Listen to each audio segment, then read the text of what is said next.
ഓം ശ്രീ ഗണേശായ നമ. ഓം ശ്രീ ഗണേശ ശാരദാ ഗുരുഭ്യോ നമ. ഓം സദാശിവസമാരംഭാം ശങ്കരാചാര്യമധ്യമാം അസ്മദാചാര്യപര്യന്താം വന്ദേ ഗുരുപരമ്പരാം. ഓം പീതാംബരം കരവിരാജിത ശംഖചക്രകൗമോദഗീ സരസിജം കരുണാസമുദ്രം രാധാസഹായമതിസുന്ദരമന്ദഹാസം വാതാലയേശമനിശം ഹൃദി ഭാവയാമി. ഓം നമോ ഭഗവതേ വാസുദേവായ. ഓം ശ്രീകൃഷ്ണായ പരബ്രഹ്മണേ നമഃ. ഹരി ഓം. വിഷ്ണു സഹസ്രനാമ സ്തോത്ര പഠന പരമ്പരയിലേക്ക് എല്ലാവർക്കും സുസ്വാഗതം, സുദിനം നേരുന്നു. നമ്മൾ പഠിച്ചുകൊണ്ടിരിക്കുന്ന വിഷ്ണു സഹസ്രനാമ സ്തോത്രം കഴിഞ്ഞ ക്ലാസ്സിൽ 3 ശ്ലോകങ്ങൾ എടുത്തു. ഇന്ന് 4-ാമത്തെ ശ്ലോകം. 4-ാമത്തെ ശ്ലോകത്തിൽ 12 നാമങ്ങളാണ്. ആദ്യം വായിക്കാം. സർവശർവശിവസ്ഥാണോ ഭൂതാതിർനിധിരവ്യയഃ സംഭവോ ഭാവനോ ഭർത്ത പ്രഭവ പ്രഭുരീശ്വരഃ. സർവശർവശിവസ്ഥാണുഃ ഭൂതാതിർനിധിരവ്യയഃ സംഭവോ ഭാവനോ ഭർത്ത പ്രഭവ പ്രഭുരീശ്വരഃ. 12 നാമങ്ങൾ പറയാം. സർവഃ ശർവഃ ശിവഃ സ്ഥാണുഃ ഭൂതാദിഃ നിധിരവ്യയഃ സംഭവഃ ഭാവനഃ ഭർത്ത പ്രഭവഃ പ്രഭുഃ ഈശ്വരഃ. ഒരിക്കൽ കൂടി പറയാം. സർവഃ ശർവഃ ശിവഃ സ്ഥാണുഃ ഭൂതാദിഃ നിധിരവ്യയഃ സംഭവഃ ഭാവനഃ ഭർത്ത പ്രഭവഃ പ്രഭുഃ ഈശ്വരഃ. 12 നാമങ്ങൾ. ഇനി നമുക്ക് ശ്ലോകം വായിച്ചിട്ട് സർവശർവശിവസ്ഥാണുർ ഭൂതാതിർനിധിരവ്യയഃ സംഭവോ ഭാവനോ ഭർത്ത പ്രഭവ പ്രഭുരീശ്വരഃ. സ്ഥാണുർഭൂതാതിർനിധിരവ്യയ എന്നൊന്നിച്ചും വായിക്കാം. സ്ഥാണുഹു ഭൂതാതിർനിധിരവ്യയാന്ന് രണ്ടായിട്ടും വായിക്കാം. ഇനി ഇതിലെ നാമങ്ങൾ നമുക്ക് ഓരോ വാക്കിൽ നാമം നോക്കാം. വിശദീകരിക്കാൻ സമയം കിട്ടുന്നില്ല, ഇതാവുന്നില്ല, ലോഡാവുന്നില്ല, യൂട്യൂബിൽ വരുന്നില്ല. ഞാൻ നോക്കി അർത്ഥങ്ങൾ കുറച്ച് വിശദീകരിച്ച് നോക്കാമെന്ന് വിചാരിച്ചു, പക്ഷേ അതിൽ സാധിക്കുന്നില്ല. അതുകൊണ്ട് ഒന്നുകൂടെ ശ്ലോകം വായിച്ചിട്ട് ചുരുക്കി പറയാം, അത്രയേ ഉള്ളൂ. സർവശർവശിവസ്ഥാണുഃ ഭൂതാതിർനിധിരവ്യയഃ സംഭവോ ഭാവനോ ഭർത്ത പ്രഭവ പ്രഭുരീശ്വരഃ.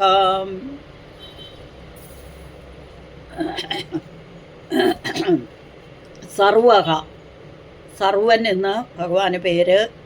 ദൃശ്യവും അദൃശ്യവുമായി പ്രപഞ്ചത്തിലുള്ള സകലതും ആയിരിക്കുന്നവൻ ഭഗവാൻ. അതായത് എല്ലാമായിരിക്കുന്നവൻ ഭഗവാൻ. അതുകൊണ്ട് ഭഗവാന് സർവൻ എന്ന് പേര്.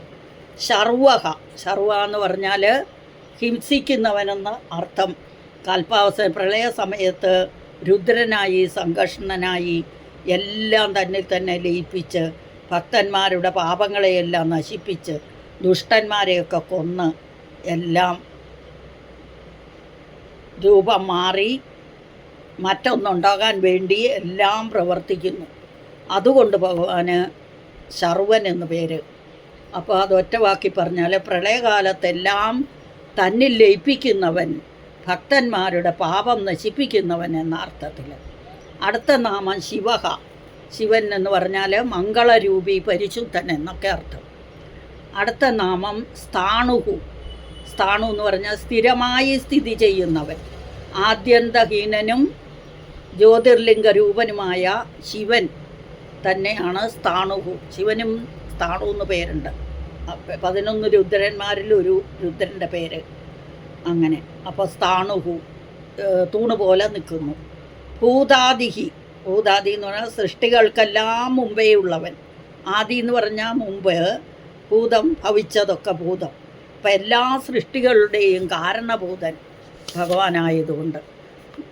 നിധിരവ്യയഃ, നിധിരവ്യയഃ നശിക്കാത്ത നിധി, അതായത് ട്രഷറി, നിക്ഷേപ സ്ഥലം, അതിനെയാണ് ട്രഷറി എന്ന് പറയുന്നത്. അപ്പം ലോകത്തെ മുഴുവൻ തന്നിൽ ലയിപ്പിച്ച് പ്രളയകാലം കഴിയുന്നതുവരെ സൂക്ഷിക്കുന്നത് കൊണ്ട് നശിക്കാത്ത നിക്ഷേപ സ്ഥലമായി ഭഗവാൻ വർത്തിക്കുന്നു. അതുകൊണ്ട് ഭഗവാന് നിധിരവ്യയ എന്ന് പേര്. വ്യയം എന്ന് പറഞ്ഞാൽ നശിക്കുന്നത്, അവ്യയം നശിക്കാത്തത്. അപ്പോൾ ഒരിക്കലും നശിക്കാത്ത ട്രഷറിയാണ് ഭഗവാൻ. അതുകൊണ്ട് അടുത്ത നാമം സംഭവക, സംഭവൻ, ഭവിക്കുന്നത്, സമ്യക്കായി ഭവിക്കുന്നവൻ, അതായത് മംഗളരൂപത്തോടെ അവതരിക്കുന്നവൻ എന്നൊക്കെ അർത്ഥം. മംഗളരൂപത്തോടെ അവതരിക്കുന്നവനെന്നും സകല പ്രപഞ്ച വസ്തുക്കളുടെയും ഉത്ഭവസ്ഥാനം ഭഗവാനാണെന്നും അർത്ഥം. ഇനി അടുത്ത നാമം ഭാവനക, എല്ലാത്തിനെയും ഭവിപ്പിക്കുന്നവൻ, ജനിപ്പിക്കുന്നവൻ, സൃഷ്ടി നടത്തുന്നവൻ എന്നൊക്കെ അർത്ഥം. ജനിപ്പിക്കുക എന്ന് പറഞ്ഞാൽ സൃഷ്ടി. അപ്പോൾ എല്ലാത്തിൻ്റെയും ഉത്ഭവസ്ഥാനം ഭഗവാനാണ്. പിന്നെ എല്ലാവർക്കും സുഖദുഃഖങ്ങൾ ഉണ്ടാക്കുന്നതും ഭഗവാൻ തന്നെ. അതുകൊണ്ട് ഭഗവാന് ഭാവനക എന്ന് പേര്. അടുത്ത നാമം ഭർത്ത. ഭർത്ത എന്ന് പറഞ്ഞാൽ ലോകത്തെ ഭരിക്കുന്നവൻ, ക്ഷേമ ഐശ്വര്യങ്ങളോടെ പ്രപഞ്ചത്തെ മുഴുവൻ സംരക്ഷിക്കുന്നവൻ ഭർത്ത. അടുത്ത നാമം പ്രഭവക. പ്രഭവൻ എന്ന് പറയുമ്പോൾ സകല ചരാചരങ്ങളുടെ ഉത്ഭവത്തിന് കാരണമായവൻ, സകല ചരാചരങ്ങളുമായി സ്വയം ഭവിക്കുന്നവൻ എന്നും അർത്ഥം. അപ്പോൾ പ്രഭവക. അടുത്ത നാമം പ്രഭു. പ്രഭു എന്ന് പറഞ്ഞാൽ സർവശക്തൻ, എല്ലാ പ്രവൃത്തികൾക്കും അധികാരി, പ്രഭുവായിരിക്കുന്നു അല്ലേ. ജീവികളെ കൊണ്ട് എല്ലാ ധർമ്മങ്ങളും ചെയ്യിക്കുന്നതും ഭഗവാൻ തന്നെയാണ്. അപ്പോൾ എല്ലാം കൊണ്ടും പ്രഭു, സർവശക്തൻ, എല്ലാ പ്രവൃത്തികൾക്കും അധികാരി, ജീവികളെ കൊണ്ട് സ്വധർമ്മങ്ങളെല്ലാം ചെയ്യിക്കുന്നവൻ എന്നൊക്കെ അർത്ഥം. അടുത്ത നാമം ഈശ്വരക, ലാസ്റ്റ് നാമം. അളവറ്റ ഐശ്വര്യത്തോടു കൂടിയവൻ, അളവില്ലാത്ത ഐശ്വര്യത്തോടു കൂടിയവൻ ഈശ്വരൻ. ഈശിക്കുക എന്ന് പറഞ്ഞാൽ ഭരിക്കുക. ഇനി ഈശിക്കുന്നതിൽ വരൻ ഈശ്വരൻ, അങ്ങനെയും നമുക്കെടുക്കാം. അപ്പോൾ ഈശ്വരൻ എന്ന് പറഞ്ഞാൽ എല്ലാ ഐശ്വര്യത്തോടും കൂടിയവൻ. ഇനി ഈ ശ്ലോകത്തിൻ്റെ ടോട്ടൽ അർത്ഥം ഒന്ന് നോക്കാം. സർവശർവശിവസ്ഥാണോർഭൂതാതിർനിതിരവ്യയ സംഭവോ ഭാവനോ ഭർത്ത പ്രഭവ പ്രഭുരീശ്വരഃ. ചരാചരങ്ങളായ സകല പ്രപഞ്ച വസ്തുക്കളും, അതായത് പ്രപഞ്ചത്തിലുള്ള എല്ലാ വസ്തുക്കളും ആയിരിക്കുന്നത് ഭഗവാൻ തന്നെയാണ്. എല്ലാം ഭഗവാൻ തന്നെ അല്ലേ, ഭഗവന്മയം. കൽപ്പാന്തത്തിൽ എല്ലാറ്റിനെയും തന്നിൽ ലയിപ്പിക്കുന്നവനും മംഗളസ്വരൂപിയും, മംഗളമായ രൂപത്തോടു കൂടിയവനും സ്ഥിരമായിട്ടുള്ളവനും, നിത്യനാണ് ഭഗവാൻ, സ്ഥിരമായിട്ട് ഉള്ളവനും സൃഷ്ടികൾക്കെല്ലാം മുമ്പേ ഉള്ളവനും. ഈ സൃഷ്ടി, ഈ പ്രപഞ്ചം ഉണ്ടാകുന്നതിന് മുൻപേ ഉള്ളവൻ, ആദിയിലുണ്ടായിരുന്നവനും തന്നിൽ ലയിച്ചു കിടക്കുന്ന പ്രപഞ്ചത്തിൻ്റെ നശിക്കാത്ത നിക്ഷേപസ്ഥാനവും, അതായത് എല്ലാത്തിനെയും തന്നിൽ തന്നെ ലയിപ്പിച്ച് കാത്തു സൂക്ഷിച്ച് അടുത്ത സൃഷ്ടി വരെ കാത്തു സൂക്ഷിച്ചതിന് ശേഷം അടുത്ത സൃഷ്ടിക്ക് പുറത്തേക്ക് എടുത്തു. അതുകൊണ്ട് നിക്ഷേപസ്ഥാനവും മംഗളമായ അവതാരമെടുക്കുന്നവനും അല്ലേ, പ്രപഞ്ചത്തിൻ്റെ നശിക്കാത്ത നിക്ഷേപസ്ഥാനവും മംഗളമായ അവതാരമെടുക്കുന്നവനും പ്രപഞ്ചത്തെ സൃഷ്ടിക്കുന്നവനും അതിനെ സംരക്ഷിക്കുന്നവനും സൃഷ്ടിസ്ഥിതി സംഹാരം എല്ലാം നടത്തുന്നത് ഭഗവാൻ തന്നെ. പ്രപഞ്ചമായി തന്നെ സ്വയം ഭവിക്കുന്നു. ഈ പ്രപഞ്ചം തന്നെ ഭഗവാനാണ്. അപ്പോൾ സർവശക്തനും ഐശ്വര്യമൂർത്തിയും വിഷ്ണു തന്നെ എന്ന് പറയുന്നു. അപ്പോൾ ഇവിടെ സർവഹ എല്ലാമായിരിക്കുന്നവൻ, പിന്നെ ശർവൻ ഹിംസിക്കുന്നവൻ, ദുഷ്ടന്മാരെയൊക്കെ കൊല്ലുകയും ശിഷ്ടന്മാരെയൊക്കെ രക്ഷിക്കുകയും ചെയ്യുന്നു. എല്ലാ ഇതും ധർമ്മമനുസരിച്ച് നടത്തുന്നവൻ ഭഗവാൻ.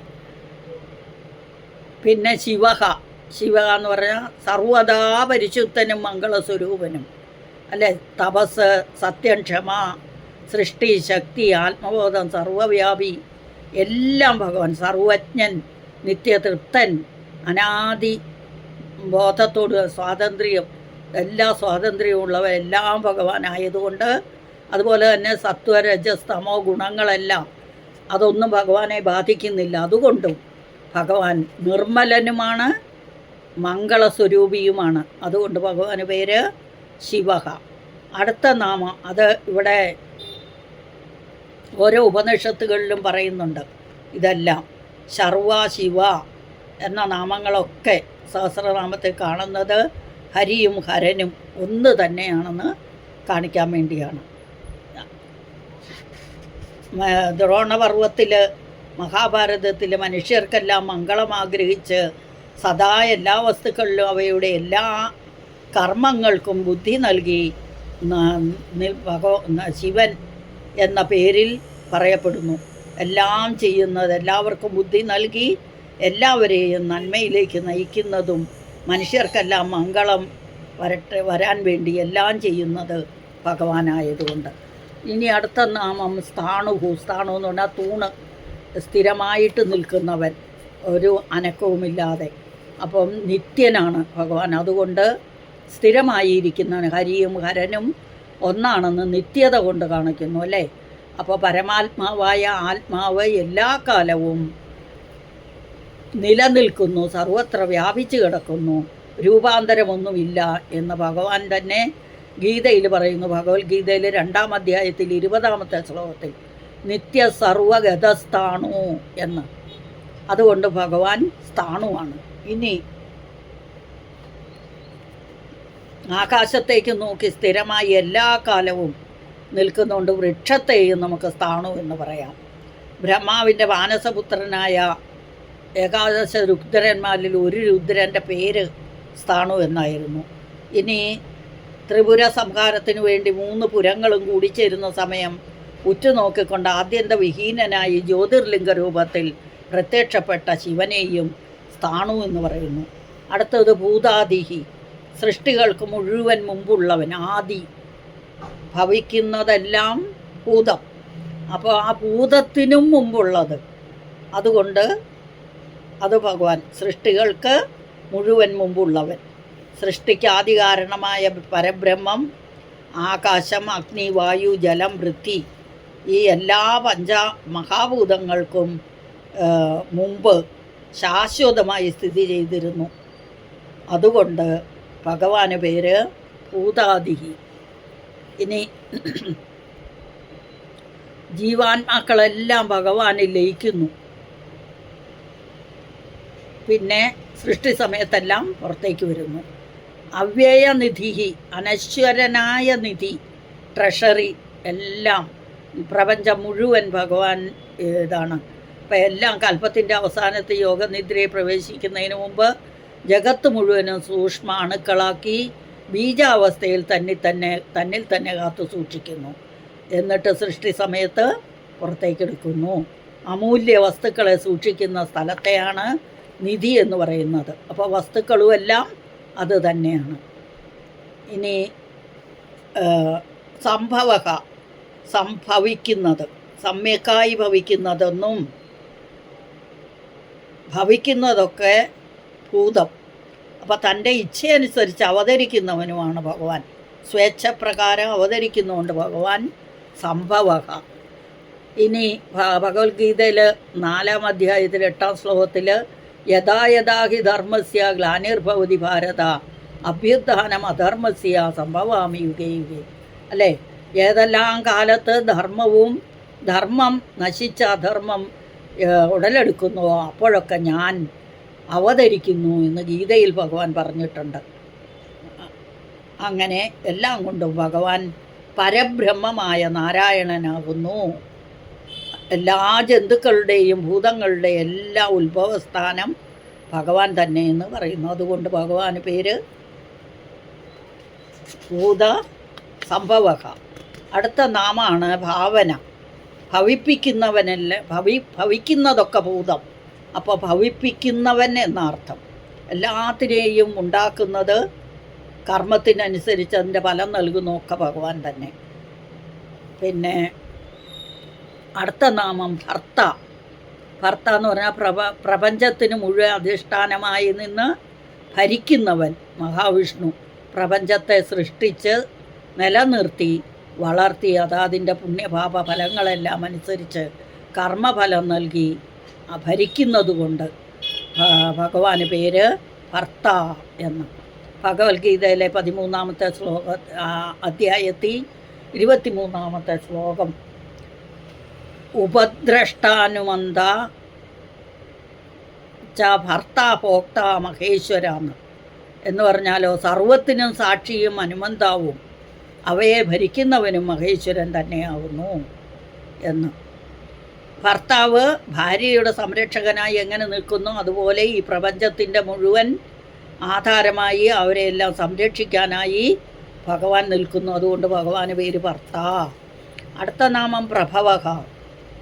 പ്രഭവക പ്രകർഷേണ ഭവിക്കുന്നത്, പ്രകൃഷ്ടമായ ഭവം, സൃഷ്ടിയുടെ മൂലസ്ഥാനം ബ്രഹ്മം, ബ്രഹ്മത്തിൻ്റെ സങ്കല്പത്താൽ അതിൽ നിന്നെല്ലാം ഉത്ഭവിക്കുന്നു. ആദ്യം മഹാഭൂതങ്ങളുണ്ടാകുന്നു. ഉൽപ്പത്തിയുടെയും ലയത്തിൻ്റെയും സ്ഥാനവും പരിപാലനവും നാശമില്ലാത്ത മൂലകാരണവും ഭഗവാൻ തന്നെ ആയതുകൊണ്ട് ഭഗവാന് പേര് പ്രഭവക. ഭഗവത്ഗീത 4-ാം അധ്യായത്തിൽ 18-ാമത്തെ ശ്ലോകത്തിൽ പ്രഭവ പ്രളയസ്ഥാനം നിധാനം ബീജമവ്യയം, ശ്രേഷ്ഠമായ ജന്മമെടുക്കുന്നവനെന്നും നമുക്ക് വ്യാഖ്യാനിക്കാം. അപ്പോൾ ലോകത്തിൽ ധർമ്മ സംസ്ഥാപനത്തിനു വേണ്ടി ദിവ്യമായ ജന്മങ്ങൾ മഹാവിഷ്ണു സ്വീകരിക്കുന്നു, അതിനെ നിലനിർത്തുകയൊക്കെ ചെയ്യുന്നു. അതുകൊണ്ട് ഭഗവാന് പേര് പ്രഭവക. അടുത്ത നാമം പ്രഭു. പ്രഭു എന്ന് പറഞ്ഞാൽ സർവശക്തനായവൻ, ഏറ്റവും ശക്തിയുള്ളവൻ. അപ്പം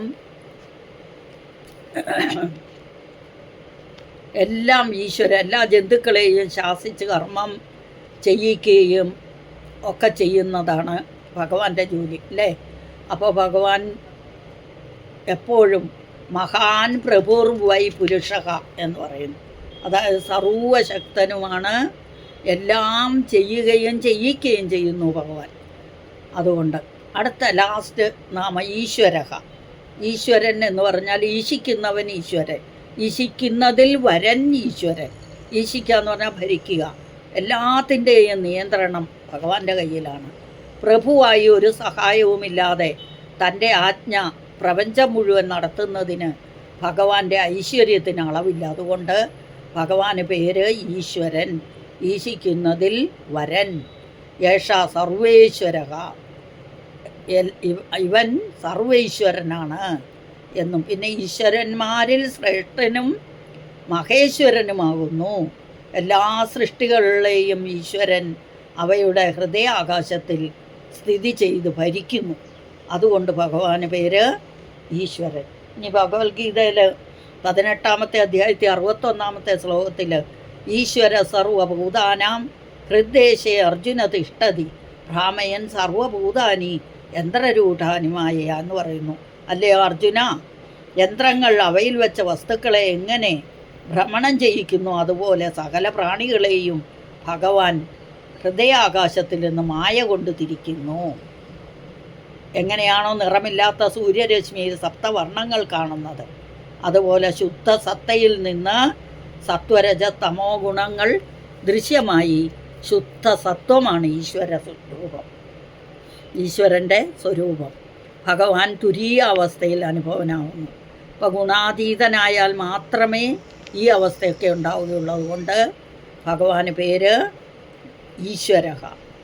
സ്ഥൂല സൂക്ഷ്മ കാരണ ശരീരങ്ങളിൽ വ്യഷ്ടിയായും സമഷ്ടിയായും അഭിമാനം കൊള്ളുന്ന ഭഗവാനെ വ്യഷ്ടിയിൽ ജീവനെന്നും സമഷ്ടിയിൽ ഈശ്വരനെന്നും പറയുന്നു. അപ്പോൾ ഈശ്വര സ്വരൂപമാണ് ഭഗവാൻ. അതുകൊണ്ട് ഭഗവാന് ഈശ്വരൻ എന്ന് പേര്. കൂടുതൽ വിശദീകരിക്കുമ്പോൾ ഇവിടെ സ്ഥലമില്ലാതെ അത് നിന്ന് പോകുന്നു വീഡിയോ. അതുകൊണ്ട് നമുക്ക് ഒന്നുകൂടെ അർത്ഥം പൂർണ്ണമായി നോക്കാം. സർവശർവശിവസ്ഥാണുർഭൂതാതിർനിതിരവ്യയാം സംഭവോ ഭാവനോ ഭർത്ത പ്രഭവ പ്രഭുരീശ്വരഹാം.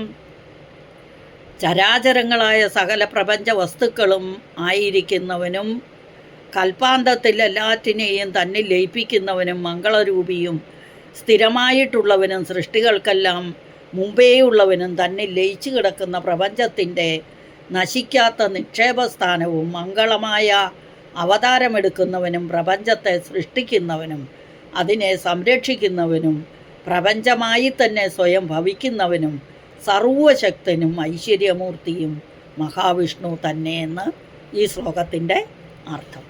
അടുത്ത ക്ലാസ്സിൽ വരും വരേക്കും, അടുത്ത ശ്ലോകവുമായി വരും വരേക്കും സകലം ശ്രീകൃഷ്ണാർപ്പണമസ്തു. ഓം നമോ നാരായണായ. ഓം നമോ ഭഗവതേ വാസുദേവായ. ഓം വിശ്വസ്മൈ നമഃ. കായേന വാചാ മനസേന്ദ്രിയർവാ ബുദ്ധ്യാത്മനാ വാ പ്രകൃതേ സ്വഭാവാത് കരോമി യദ്യത് സകലം പരസ്മൈ നാരായണായേതി സമർപ്പയാമി. ശ്രീനാരായണായേതി സമർപ്പയാമി.